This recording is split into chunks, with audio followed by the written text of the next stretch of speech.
ಯಾಕೋ ತುಂಬ ಬೇಸರ ಆಗ್ತಿತ್ತು, ಅದಕ್ಕೆ ಹೋಗಿದ್ದೆ. ಅದು ಸರಿ, ನೀನು ದೇವಸ್ಥಾನಕ್ಕೆ ಹೋಗಿದ್ರೆ ಮನೆ ಸಾಮಾನೆಲ್ಲ ಯಾಕೆ ಚೆಲ್ಲಪಿಲ್ಲಿಯಾಗಿ ಬಿದ್ದಿತ್ತು?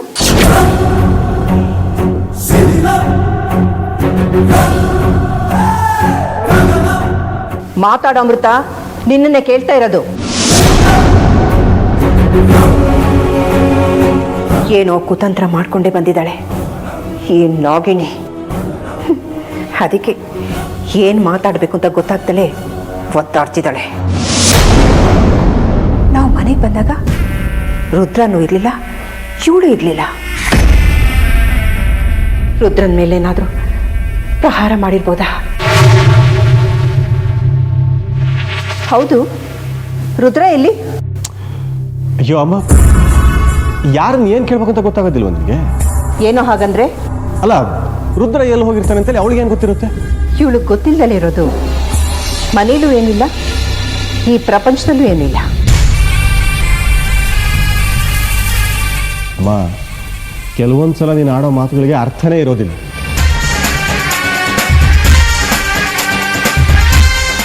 ಏ ಅರ್ಜುನ್, ಅತ್ತೆಮ್ಮ ನಿನ್ನ ಮೇಲ್ ರೂಮಲ್ಲಿ ತಾನೇ ಕೂಡ ಹಾಕಿದ್ರು, ನೀನ್ ಹೇಗೆ ಹೊರಗೆ ಬಂದೆ?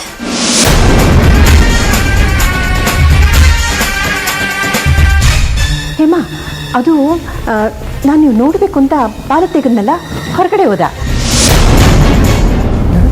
ಅವರಿಬ್ಬರು ಹೊರಗಡೆ ಹೋಗಿ ಬಂದು ತುಂಬ ವಯಸ್ಸಾಗಿರುತ್ತೆ, ವಿಶ್ರಾಂತಿ ತಗೊಳ್ಳಿ. ನೀವಿಬ್ರು ಹೋಗಿ. ಅಲ್ಲ ಅತ್ತೆಮ್ಮ, ಹೇಳಿದ್ನಲ್ಲ,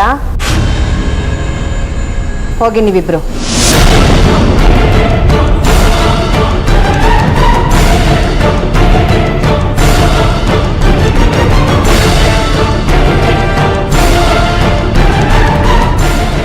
ಅತ್ತೆಮ್ಮ ವರ್ತಿಸ್ತಾ ಇರೋದನ್ನ ನೋಡಿದ್ರೆ ನಮ್ಮಿಂದ ಏನೋ ಮುಚ್ಚಿಡ್ತಾ ಇದ್ದಾರೆ ಅಂತ ಅನಿಸ್ತಾ ಇದೆ.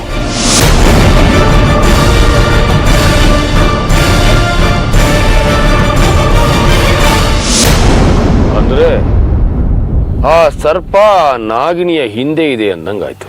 ಅಷ್ಟೇ ಅಲ್ಲ ಬಾಬಾ, ಅವಳು ಎಲ್ಲೇ ಹೋದ್ರು ಎಲ್ಲೇ ಬಂದ್ರೋ ಆ ನಾಗ ಅವಳ ಹಿಂದೆ ಬೆಂಗಾವಲಾಗಿ ಬರೋದು ಸತ್ಯ.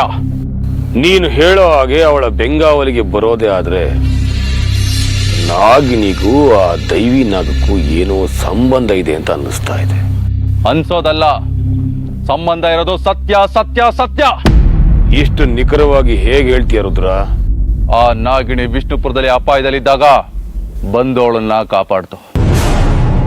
ಹಾಗೆ ಇವತ್ತು ಇಲ್ಲಿ ಸಹ ಅವಳು ಅಪಾಯದಲ್ಲಿದ್ಲು, ಇಲ್ಲಿಗೂ ಬಂದು ಕಾಪಾಡ್ತು. ಆ ಎರಡನ್ನೂ ತಾಳೆ ಹಾಕಿ ನೋಡಿದ್ರೆ ದೈವಿ ನಾಗಕ್ಕೂ ನಾಗಿಣಿಗೂ ಸಂಬಂಧ ಇದೆ ಅಂತ ನಿಚ್ಚಳವಾಗಿ ಗೊತ್ತಾಗ್ತಾ ಇದೆ. ಹೌದು, ಅವಳಿಗೆ ನಿರಂತರವಾಗಿ ಸಂಪರ್ಕದಲ್ಲಿ ಯಾರ್ಯಾರಿದ್ದಾರೆ? ಅರ್ಜುನ್ ಮಿನಿ. ಹಾಗಾದ್ರೆ ಅರ್ಜುನ್ ನಾಗನ?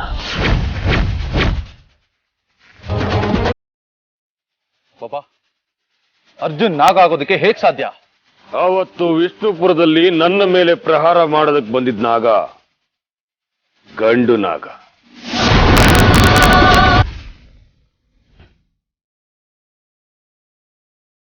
ಬಾಬಾ, ನೀವ್ ಹೇಳ್ತಾ ಇರೋದು ನೋಡಿದ್ರೆ ಒಂದಕ್ಕೊಂದು ತಾಳೆ ಆಗ್ತಾನೆ ಬರ್ತಾ ಇದೆ.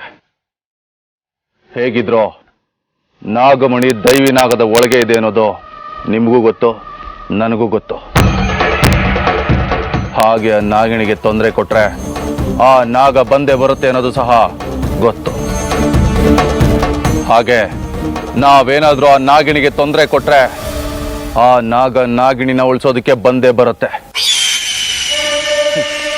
ಆಗ ಅದನ್ನ ಕೊಂದ್ರೆ ನಾಗಮಣಿನ ಮತ್ತೆ ನಮ್ಮ ವಶಕ್ಕೆ ಪಡ್ಕೋಬಹುದು.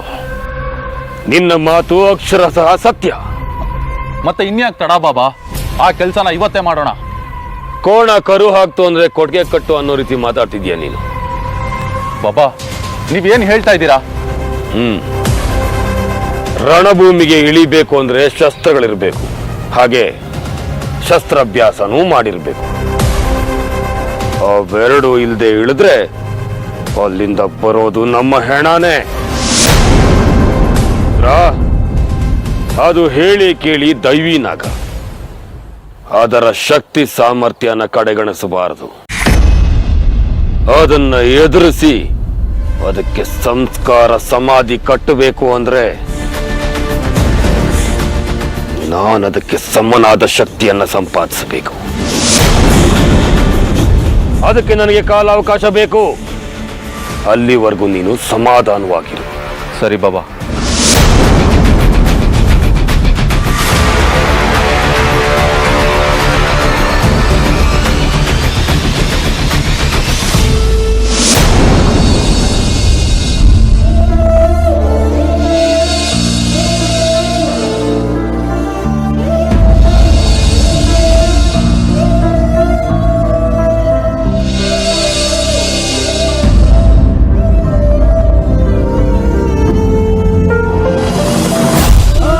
ಅರ್ಜುನ್ ಅವರೇ, ಯಾಕೆ ಹೀಗೆ ಮಂಕಾದ್ರಿ? ನೀವು ಒಂದು ಕ್ಷಣ ನನ್ನಿಂದ ದೂರ ಆದ್ರಲ್ಲ, ಆ ಕ್ಷಣನ ನನ್ನಿಂದ ತಡ್ಕೊಳ್ಳೋದಕ್ಕಾಗಲಿಲ್ಲ. ಅಂದ್ರೆ ನಿಮಗೆ ನನ್ನಿಂದ ಒಂದು ಕ್ಷಣನೂ ದೂರ ಇರೋದಕ್ಕೆ ಆಗೋದಿಲ್ವಾ? ಇಲ್ಲ, ಒಂದೇ ಒಂದು ಕ್ಷಣ ಕೂಡ ನಿಮ್ಮನ್ನ ಬಿಟ್ಟಿರೋದಕ್ಕೆ ಸಾಧ್ಯ ಇಲ್ಲ. ನೀವು ನನ್ನಿಂದ ದೂರ ಆಗಿದ್ದ ದಿನ ನನ್ನ ಜೀವ ನನ್ನಿಂದ ದೂರ ಆಗುತ್ತೆ.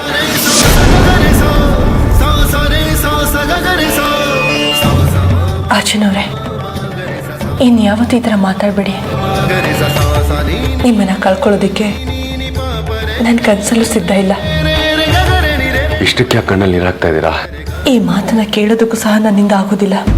ಸಾರಿ, ಅಪ್ಪಿತಪ್ಪಿ ಕೂಡ ಈ ರೀತಿ ಇನ್ನೊಂದ್ಸತಿ ಮಾತಾಡೋದಿಲ್ಲ. ಅರ್ಜುನ್ ಅವರೇ, ನೀವು ನನ್ನ ಜೀವನಕ್ಕೆ ಬಂದು ಕೆಲವೇ ವರ್ಷಗಳಾಗಿದ್ರೂ ಸಹ ನಾನು ನಿಮ್ಮ ಪ್ರೀತಿಯಲ್ಲಿ 100 ವರ್ಷ ಇದ್ದೀನೇನೋ ಅಂತ ಅನ್ನಿಸ್ತಾ ಇದೆ. ನಮ್ಮಿಬ್ಬರ ಪ್ರೀತಿ ಜನ್ಮ ಜನ್ಮಾಂತರದ್ದು ಅಂತ ಅನ್ನಿಸ್ತಾ ಇದೆ. ಹೌದು, ಅದೇನೋ ಗೊತ್ತಿಲ್ಲ, ನನಗೂ ಹೀಗೆ ಆಗಾಗ ಅನ್ನಿಸ್ತಾ ಇರುತ್ತೆ. ನಿಮ್ಮ ಜೊತೆ ಹಿಂದಿನ ಎಷ್ಟೋ ಜನ್ಮ ಕಳೆದಿದ್ದೀನಿ. ನಿಮ್ಮ ಜೊತೆ ಮೊದಲಿಂದಲೂ ಒಡನಾಟ ಇದೆ ಅಂತ ಅನ್ನಿಸ್ತಾ ಇದೆ. ಅಮೃತವ್ರೆ, ನನಗೊಂದು ಮಾತು ಕೊಡ್ತೀರಾ? ನನ್ನ ಜೀವನೇ ನಿಮಗೋಸ್ಕರ ಮುಡಿಪಾಗಿಟ್ಟಿದ್ದೀನಿ. ಅಂಥದ್ರಲ್ಲಿ ನಿಮ್ಗೊಂದು ಮಾತು ಕೊಡದೆ ಇರ್ತೀನ? ಅದೇನು ಅಂತ ಹೇಳಿ. ನನಗೆ ಗೊತ್ತು, ಯಾವುದೇ ಸಂದರ್ಭದಲ್ಲೂ ನೀವು ನನಗೆ ಸುಳ್ಳು ಹೇಳಲಿಲ್ಲ ಅಂತ. ಮುಂದೆನೂ ಹೀಗೆ ಇರಿ. ಯಾಕೆ ಅಂದರೆ ನಾನು ನಿಮ್ಮಿಂದ ಅಂತ ನಿರೀಕ್ಷೆ ಮಾಡೋದಿಲ್ಲ ಕಣ್ರಿ.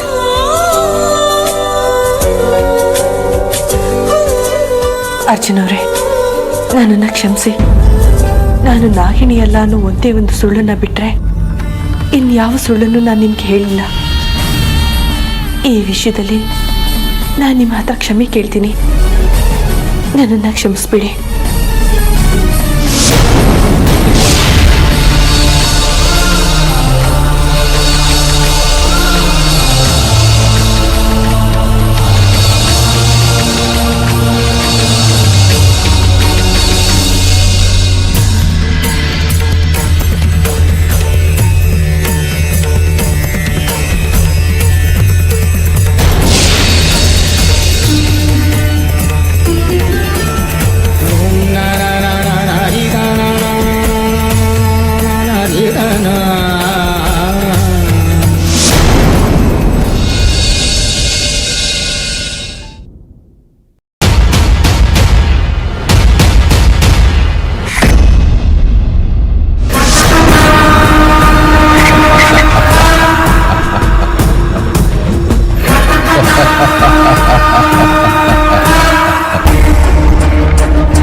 ಸಾವಿನಿಂದ ತಪ್ಪಿಸ್ಕೊಂಡು ಬಂದಿದ್ರು ನಿನ್ನ ಸೊಕ್ಕು ಇನ್ನೂ ಅಡಗಿಲ್ಲ ಅಲ್ವಾ? ನನ್ನ ಸೊಕ್ಕು ಅಡಗೋದು ನಿನ್ನ ಸಾವನ್ನು ನನ್ನ ಕಣ್ಣಾರ ನೋಡಿ ನನ್ನ ಮನಸ್ಸಿಗೆ ತೃಪ್ತಿ ಸಿಕ್ಕಾಗ ಮಾತ್ರ. ನೀನು ನನ್ನ ಸಾವನ್ನು ಈ ಜನ್ಮದಲ್ಲ, 7 ಜನ್ಮದಲ್ಲೂ ನೋಡೋದಕ್ಕೆ ಸಾಧ್ಯ ಇಲ್ಲ. ಆತ್ಮವಿಶ್ವಾಸಕ್ಕೂ ಅಧಿಕ ಪ್ರಸಂಗತನಕ್ಕೂ ತುಂಬ ವ್ಯತ್ಯಾಸ ಇದೆ ನಾಗಿಣಿ. ನಿನ್ನ ಅಧಿಕ ಪ್ರಸಂಗತನನ ಆತ್ಮವಿಶ್ವಾಸ ಅಂತ ತಪ್ಪು ತಿಳ್ಕೊಂಡಿದ್ಯಾ? ಯಾವುದು ತಪ್ಪು, ಯಾವುದು ಸರಿ, ಯಾವುದು ಧರ್ಮ, ಯಾವುದು ಅಧರ್ಮ, ಯಾರು ತಂತ್ರಿಗಳು, ಯಾರು ಕುತಂತ್ರಿಗಳು ಅಂತ ನನಗೆ ಚೆನ್ನಾಗಿ ಗೊತ್ತು. ನಿನ್ನಂಥ ಮೂರ್ಖನಿಂದ ತಿಳ್ಕೊಳ್ಳೋ ಅವಶ್ಯಕತೆ ನನಗಿಲ್ಲ. ಶಬಾಷ್, ಚೆನ್ನಾಗಿ ಮಾತಾಡ್ತೀಯ. ಉರಿಯೋ ಸೂರ್ಯ ಮುಳುಗೋದಿಲ್ಲ ಅನ್ನೋ ಭ್ರಮೇಲೆ ಬದುಕ್ಬೇಡ. ಆ ಸೂರ್ಯನಿಗೆ ಆದಿ ಅಂತ್ಯ ಇದೆ ಅಂದರೆ ನಿನಗಿಲ್ವಾ? ಜಗದೋದ್ಧಾರಕ ಸೂರ್ಯದೇವ ಅವನು. ಅವನ ಆದಿನ ನಾನು ನೋಡಿಲ್ಲ, ನೀನು ನೋಡಿಲ್ಲ. ಮುಳುಗೋದು ಅಂದರೆ ಅದು ಅವನ ಅಂತ್ಯ ಅಲ್ಲ, ಇನ್ನೊಂದು ಲೋಕಕ್ಕೆ ಬೆಳಕು ಕೊಡೋದು ಅಂತ ಅರ್ಥ. ಅಂದರೆ ಅದು ಅವನ ಆರಂಭ ಅಂತ ತಿಳ್ಕೊ. ನಿನ್ನ ವೇದಾಂತಗಳು ಸಿದ್ಧಾಂತಗಳು ಕೇಳೋ ತಾಳ್ಮೆ ನನಗಿಲ್ಲ. ಒಂದು ಹೇಳ್ತೀನಿ ಕೇಳು, ನಿನ್ನ ಸಾವು ನನ್ನ ಕೈಯಲ್ಲೇ. ನೀನು ಅಧರ್ಮಿ, ಅದಕ್ಕೆ ಹೀಗೆಲ್ಲ ಮಾತಾಡ್ತಾ ಇದೀಯ. ಒಂದು ಹೇಳ್ತೀನಿ ಕೇಳಿಸ್ಕೊ, ಅಧರ್ಮದ ಆರ್ಭಟಗಳು ಹೆಚ್ಚು ದಿನ ನಡೆಯೋದಿಲ್ಲ. ಅಧರ್ಮ ಅಳಿಯೋ ಹಾಗೆ ನಿನ್ನ ಜೀವನ ಅಳಿಯುತ್ತೆ. ಯಾರು ಅಳಿತಾರೆ ಯಾರು ಉಳಿತಾರೆ ನೋಡೋಣ. ನಿನ್ನ ಸಾವು ಸಮೀಪಕ್ಕೆ ಬಂದಿದೆ ಅಂತಾನೆ ಅರ್ಥ. ಹಾಂ, ನಿನಗೆ ಇನ್ನೊಂದು ವಿಷಯ ಗೊತ್ತಾ? ನೀನು ಅಪಾಯದಲ್ಲಿದ್ದಾಗೆಲ್ಲ ನಿನ್ನ ಸಹಾಯಕ್ಕೆ ಬಂದು ನಿನ್ನನ್ನು ಕಾಪಾಡುತ್ತಲ್ಲ ಆ ದೈವಿನಾಗ, ಅದನ್ನು ನಿನ್ನನ್ನು ಸಮಾಧಿ ಮಾಡಿಬಿಡ್ತೀನಿ, ನೋಡ್ತಾ ಇರೋ. ಯಾಕೆ ನಗ್ತಾ ಇದೆಯಾ? ನಿನ್ನ ಸಾವು ನನ್ನಿಂದನೇ ಅನ್ನೋ ಆತಂಕಕ್ಕ, ಅಥವಾ ಆ ದೈವಿನಾಗನು ನಿನ್ನ ಜೊತೆ ಸೇರಿ ಸಮಾಧಿ ಆಗುತ್ತೆ ಅನ್ನೋ ಭಯಕ್ಕ? ಎರಡಕ್ಕೂ ಅಲ್ಲ. ಈ ನಿನ್ನ ಹುಚ್ಚು ಕಲ್ಪನೆಗೆ. ನಿನ್ನ ಕನಸುಗಳು, ನಿನ್ನ ಕಲ್ಪನೆಗಳು ಯಾವತ್ತಿಗೂ ನಿಜ ಆಗೋದಿಲ್ಲ.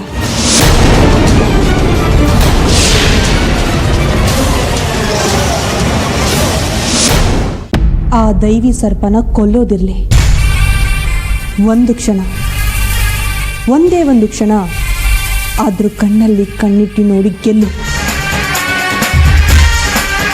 ಆಗ ನಾನು ನಿನ್ನ ಪುರುಷ ಸಿಂಹ ಅಂತ ಒಪ್ಕೋತೀನಿ. ನೀನು ಒಪ್ಕೊಂಡ್ರು ಒಪ್ಕೊಳ್ದೇ ಇದ್ರೋ ನಾನು ಪುರುಷ ಸಿಂಹ ಅನ್ನೋದನ್ನು ನಿರೂಪಿಸ್ತೇನೆ. ಈ ಅಮೃತ ಯಾರ ಜೊತೆ ಮಾತಾಡ್ತಿದ್ದಾಳೆ?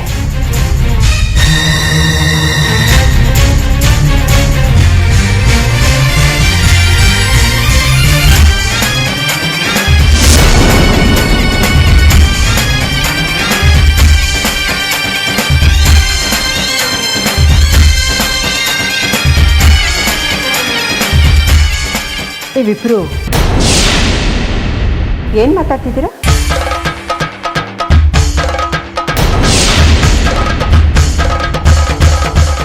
ಪಾಪ ಚಿಕ್ಕ ಮಾವ ಎಲ್ಲೋ ಹೋಗಿ ಈಗ ಬಂದರು, ಅದಕ್ಕೆ ಹಾಗೆ ಹೋಗಬೇಡಿ, ಊಟ ಮಾಡ್ಕೊಂಡು ಹೋಗಿ ಅಂತ ಹೇಳ್ತಾ ಇದ್ದೆ. ಒಳ್ಳೆ ಮಾತು ಕೆಲವೊಬ್ಬರು ಕಿವಿಗೆ ಬೀಳೋದಿಲ್ಲ. ಅಜ್ಜಿ, ಬೇವನ್ನ ಬಿತ್ತಿ ಮಾವನ್ನ ಬಯಸಿದ್ರೆ ಸಿಗೋದಿಲ್ಲ. ಹಾಗೆ ಜೀವನದಲ್ಲಿ ಪಾಪವನ್ನ ಮಾಡಿ ಪುಣ್ಯನ ಬಯಸಿದ್ರೆ ಸಿಗೋದಿಲ್ಲ ಅನ್ನೋದನ್ನ ಚಿಕ್ಕ ಮಾವನಿಗೆ ತಿಳಿಸಿ ಹೇಳಿ. ಬರಲಾ ಅಜ್ಜಿ?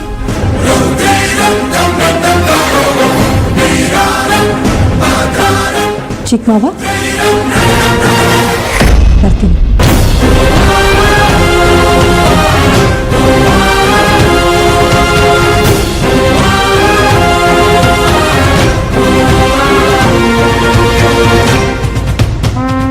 ಇಲ್ಲ, ಇವರಿಬ್ರು ಮಧ್ಯೆ ಏನೂ ನಡೀತಾ ಇದೆ. ಅದೇನು ಅಂತ ಆದಷ್ಟು ಬೇಗ ತಿಳ್ಕೋಬೇಕು. ತಿಳ್ಕೊತೀನಿ.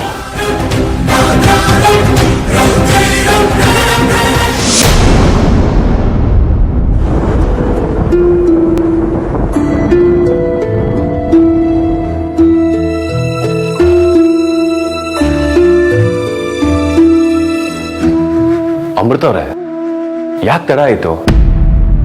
ಇಲ್ಲ ಅರ್ಜುನ್ ಅವರೇ, ನಾನು ತಡವಾಗಿ ಬಂದಿಲ್ಲ, ನಾನು ಸರಿಯಾದ ಸಮಯಕ್ಕೆ ಬಂದಿದ್ದೀನಿ. ಹೌದಾ? ನೀವು ಹೋಗಿ ಸುಮಾರು ಹೊತ್ತಾಯ್ತೇನೋ ಅಂತ ಅನ್ನಿಸ್ತಾ ಇತ್ತು. ಪ್ರತಿದಿನ ಪ್ರತಿ ಕ್ಷಣ ನನ್ನ ಬಗ್ಗೆನೇ ಧ್ಯಾನ ಮಾಡ್ತಾ ಇದ್ರೆ ಹೀಗೆ ಅನ್ಸೋದು ನಿಮಗೆ? ನಿಮ್ಮನ್ನ ಬಿಟ್ಟು ಬೇರೆ ಯಾರು ಧ್ಯಾನ ಜಪ ಮಾಡಲಿ ಹೇಳಿ? ನಿಮ್ಮದೇ ಧ್ಯಾನ, ನಿಮ್ಮದೇ ಜಪ, ನೀವೇ ಸರ್ವಸ್ವ. ನಿಮಗೆ ನಾನು ಜೊತೆಲಿದ್ರೆ ಏನೂ ಬೇಡವಾ?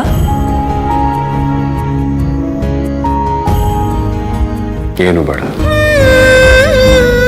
ನಿಮ್ಮೊಂದು ಮಾತು ಹೇಳ. ಹೇಳಿ.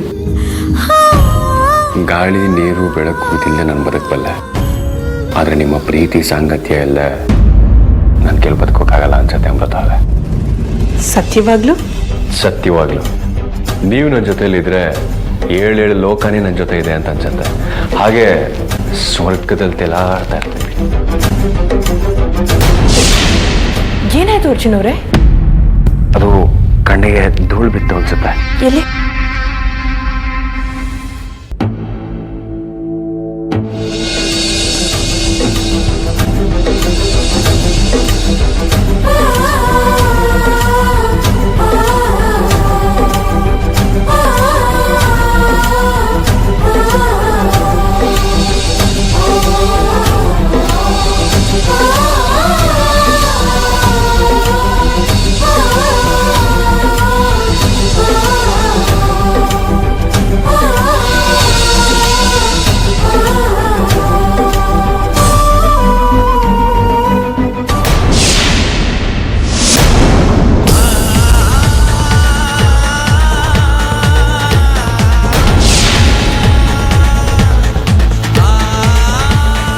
ಅಮೃತವ್ರು ಏನಾಯ್ತು? ಯಾಕೆ ದೂರ ನಿಂತಿದ್ದೀರಾ? ಯಾಕೋ ನೀವು ಬೆಚ್ಚಿಬಿದ್ರಿ. ನಾನು ಬಿಚ್ಬಿಟ್ನಾ? ಇಲ್ವಲ್ಲ. ಸರಿ ಸರಿ ಬನ್ನಿ, ತಡ ಆಯ್ತು, ಮಲ್ಕೊಡಿ.